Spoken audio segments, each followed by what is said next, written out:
صاحب کہ میرے کچھ ہندو دوست ہیں جو کہتے ہیں کہ آپ بھی تو پتھر کی پرستش کرتے ہیں جیسے کہ حجر اسود ہے، کیا یہ اسلام کا حصہ ہے؟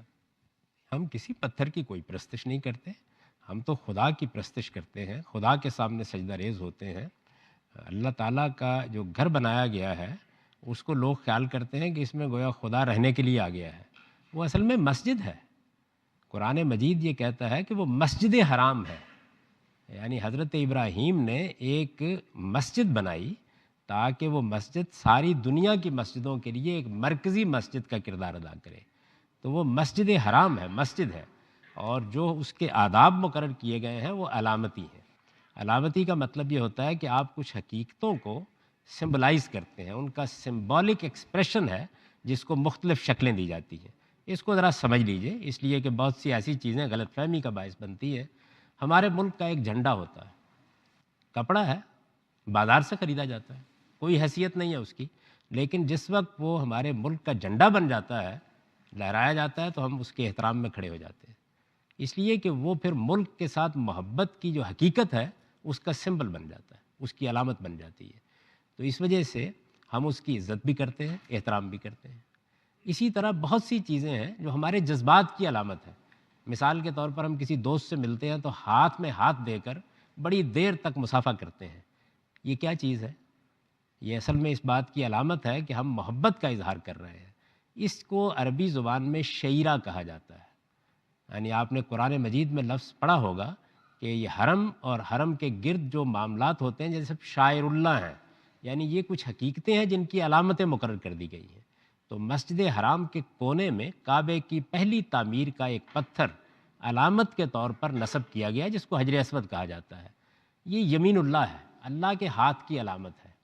آپ اصل میں اللہ کے ساتھ اطاعت کا، بندگی کا عہد کرتے ہیں، اور اس کے لیے ایک آپ کا ہاتھ ہوتا ہے، ایک خدا کا ہاتھ ہوتا ہے، اس کی علامت مقرر کر دی گئی ہے، ایک سمبل ہے اس کا۔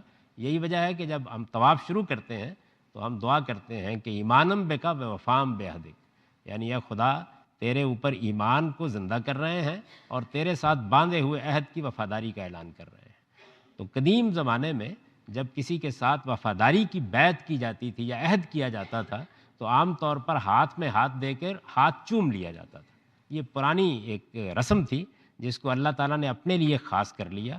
لوگ جاتے ہیں، ان کا خیال ہوتا ہے ایک پتھر کو چومنا ہے، در حقیقت وہ یمین اللہ ہے، یعنی ایک آپ کا ہاتھ ہے، ایک خدا کا ہاتھ ہے، اس ہاتھ میں ہاتھ دے کے آپ وفا کا عہد باندھ رہے ہیں۔ تو یہ کوئی پرستش نہیں ہے، یہ تو عہد وفا کی تجدید ہے اور کچھ بھی نہیں۔ بھائی صاحب یہاں میں ایک اور چیز واضح کر دوں تاکہ مزید کوئی گفتگو کرے تو غلط فہمی نہ ہو۔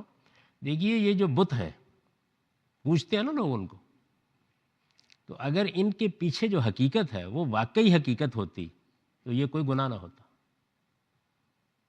یہ خود اس حقیقت کے سمبل بن جاتے۔ قرآن مجید کیا کہتا ہے ان کے بارے میں؟ یہ کہتا ہے اسماء سمیتموہا، ان کے پیچھے کوئی حقیقت ہی نہیں ہے، یہ تو تم نے نام رکھ لیے۔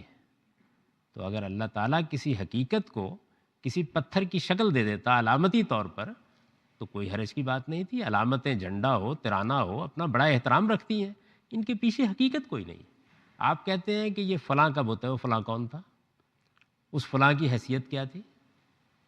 اس کو خدا نے کوئی اختیار دیا تھا؟ یہ جو کچھ آپ بیان کر رہے ہیں یہ افطراء علی اللہ ہے، خدا پر جھوٹ ہے، اس کی کوئی حقیقت نہیں ہے۔ تو اس وجہ سے یہ بات کہ کوئی بت پوجنا کوئی بری چیز ہے نہیں، اس لیے یہ ایک بڑا شرک ہو گیا کہ اس میں جو آپ بات کہہ رہے ہیں وہ بات غلط ہے۔